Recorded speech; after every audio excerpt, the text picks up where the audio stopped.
Today's topic is the cell biology.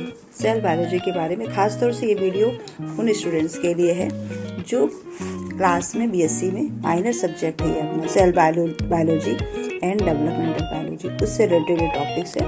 तो इसका पहला यूनिट्स का फर्स्ट टॉपिक ही है सेल बायोलॉजी का।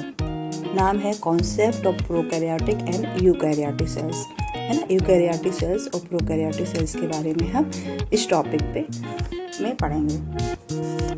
तो जैसा कि हम इसमें देख रहे हैं कि cell is the structural and functional unit of living organism because all living beings are made up of one or more cells according to Loewy and सिक्विड्स।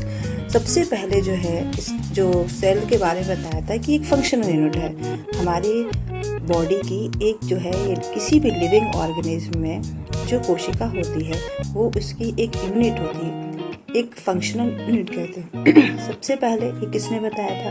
ये लॉविन स्केटविड्स ने 1963 में बताया था। इसके बाद इसमें और भी डेफिनेशन दी गई है, जैसे कि the cell is a unit which is capable of independent existence and self replication and possession all the characterise. मतलब जो कोशिका के द्वारा ही जो भी हमारे करेक्टर्स होते हैं हमारे बॉडी के, वो सारे सेल के ही थ्रू स्टार्ट होते हैं। इवोल्यूशन ही वहीं से होता है कि कोशिका के द्वारा ही हमारे सारे फंक्शंस हमारी बॉडी के परफॉर्म होते हैं। Cells may be either independent or part of multicellular organisms. Viruses occupy a unique position as they lack the characteristic of independent life. ये जो है सेल में भी आइदर इंडिपेंडेंट और पार्ट ऑफ मल्टी सेल, या ये एक कोशिका खुद में पूरी लाइफ को परफॉर्म कर सकती है, या किसी जो मल्टी सेलुलर ऑर्गेनिज्म होते हैं उसमें भी कोशिका का एक अपना एक अलग फंक्शंस होता है। एक कोशिका के द्वारा भी एक एनिमल बन सकता है। जैसे वायरस होता है तो वायरस खुद में एक यूनिसेलुलर कोशिका होता है, वो पूरी लाइफ को परफॉर्म कर पाता है। They can multiply only within the host cell, hence they are considered a connecting link between living and non living things. जो वायरस होता है इसको कनेक्टिव लिंक कहते हैं नॉन लिविंग और लिविंग, क्योंकि इसमें कुछ करेक्टर जो होते हैं लिविंग सेल जैसे होते हैं और कुछ जो होते हैं वो नॉन लिविंग जैसे होते हैं। इसलिए सो वायरस को क्या कहते हैं? कनेक्टिव लिंक कहते हैं। किसकी कनेक्टिव लिंक कहते हैं? लिविंग और नॉन लिविंग ऑर्गेनिज्म की, right. The viral particle is called a Byron, है ना। पार्टिकल जो वायरल पार्टिकल होता है ना उसको हम वायरोन कहते हैं। The history of cell biology started within the invention of the microscope, है ना। ठीक है, नेक्स्ट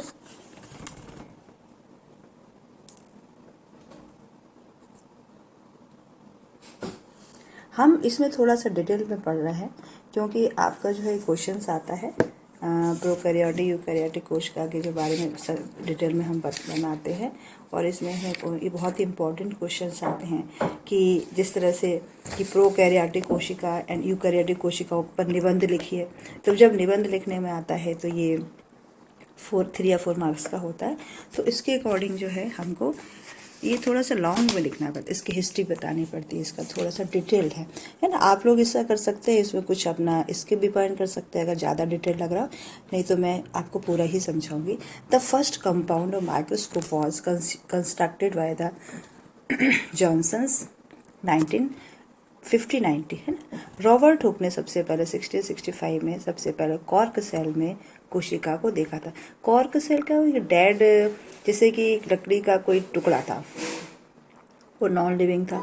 तो रॉबर्ट हुक ने सबसे पहले 1665 ईस्वी में एक ऐसे ही एक लकड़ी का टुकड़ा पड़ा हुआ था, तो उसमें उन्होंने एक कोशिका को देखा था, है ना। उन्होंने कहा कि हाँ ये जो कॉर्क होता बना है ये कई छोटे छोटे कंपार्टमेंट से बना होता है, ऐसे ही, क्योंकि और इस कंपार्टमेंट में हर एक कंपार्टमेंट का एक अपना एक स्पेसिफिक वर्क है, एक स्पेसिफिक फंक्शन है होता है।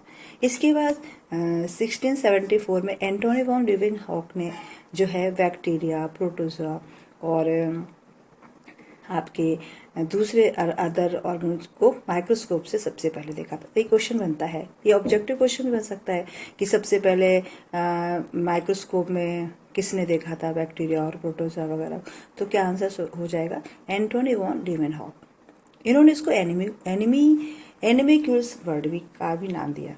इस the 19th century Robert Brown 1831 discover the nucleus and orchid plant, right.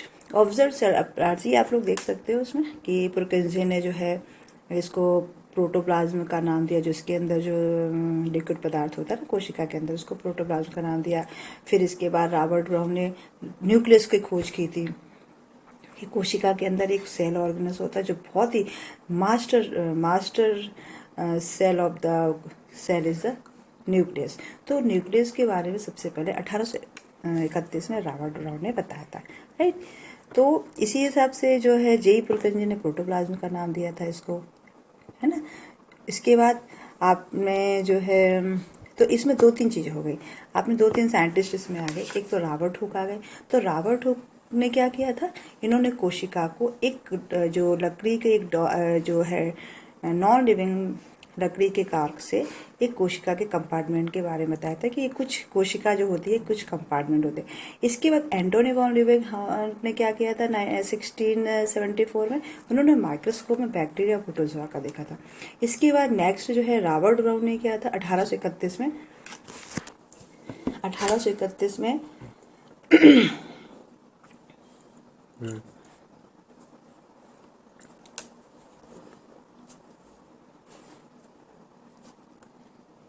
ये जैसे बैक्टीरिया एंड प्रोटोप्लाज्म है ना, तो ये जो है आपको इसमें ऐसे दिखेगा। थोड़ा क्लियर नहीं आ रहा है, इसको वो कर देते हैं। दिख रहा है आप लोगों को ये?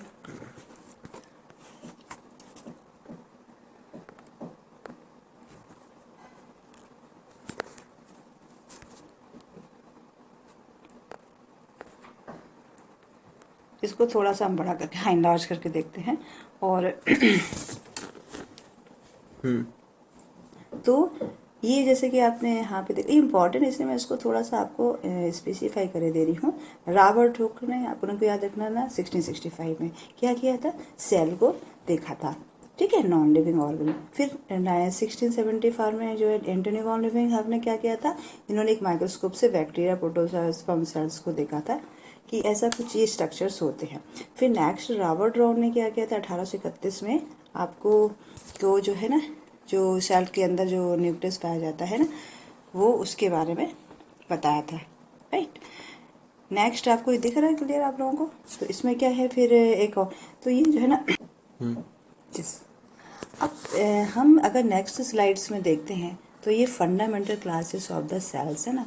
देखो अभी तक हमने क्या पढ़ा था, कोशिका क्या होता है। कोशिका एक हमारी, जिस तरह से हमारा जो शरीर होता है कई प्रकार की कोशिकाओं से मिलकर के बना होता है। कोशिका क्या बनाते हैं, ऊतक बनाते हैं। ऊतक क्या बनाते हैं, अंग बनाते हैं। अंग से क्या बनता है, अंग तंत्र बनाते हैं। अगर